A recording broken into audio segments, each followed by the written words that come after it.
Logitech's got a brand new mouse, the MX Master 3. Let's take a look.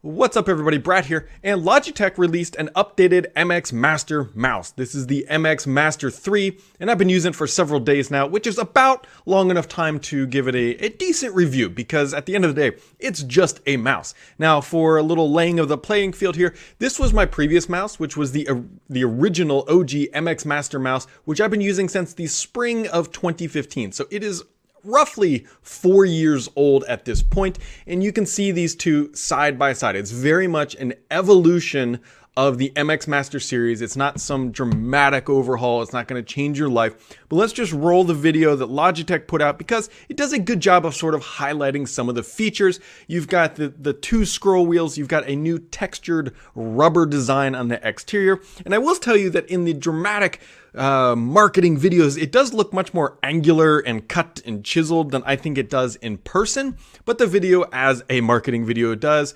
gives you a good idea of what's improved and of what is different about this mouse versus the previous iterations. Now, I will say that they are overselling it a bit here. Are you going to notice the difference between 3500 DPI and 4000 DPI, or 1000 scrolling lines versus 900? Probably not, because there's a lot of things you got to understand about a mouse. First of all, a mouse is your connection to the PC, your mouse and your keyboard. Yes, touch screens to some example, or on some devices, but universally mouse and keyboard. So when it comes to spending money on a PC, skimping out on a mouse can have a dramatic impact on your feelings about your computer, because that is how you physically interact with it. So this mouse cost $100. Keep that in mind. It's not the cheapest mouse. There are definitely more expensive mice on the market.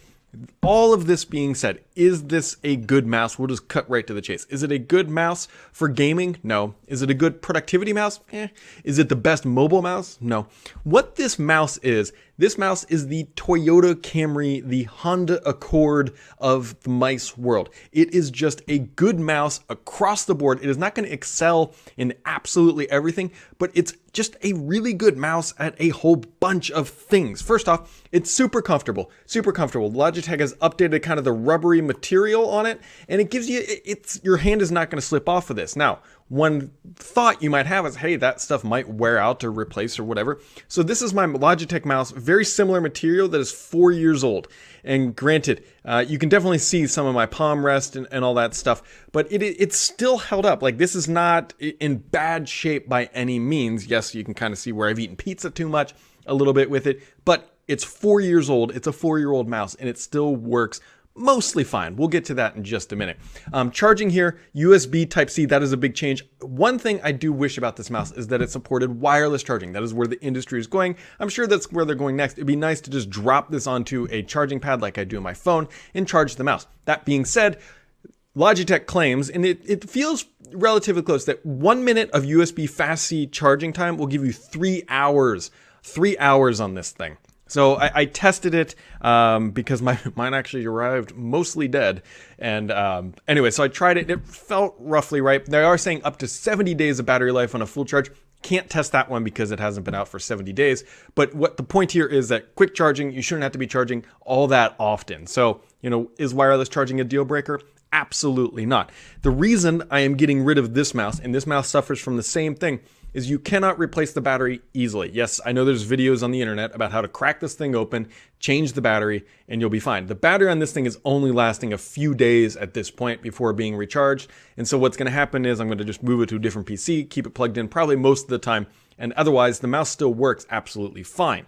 That is the big downfall here, is you are locked in. You can see there's no easy way to just pop this thing open and replace the battery. Keep that in mind if you tend to keep your mice for, I don't know, 5 to 10 years, because after 4 years, this mouse has, the battery life isn't what it should be. Now, all of that being said, the new mouse works great, right? It's got a nice fancy magnetic scrolling wheel. It's got a thumb wheel. It's got buttons, and it's a mouse. If you like the MX Master series, you are going to love the MX Master 3. It is a good general purpose mouse, no RGB, minus the one battery light, which does not come on very often, unless, again, like I said, it arrives dead out of the box. All of that. Otherwise, it's just a good mouse. Like if you're in the market and saying, hey, I need a new mouse. You could do a lot worse than this. This is, again, not a gaming mouse.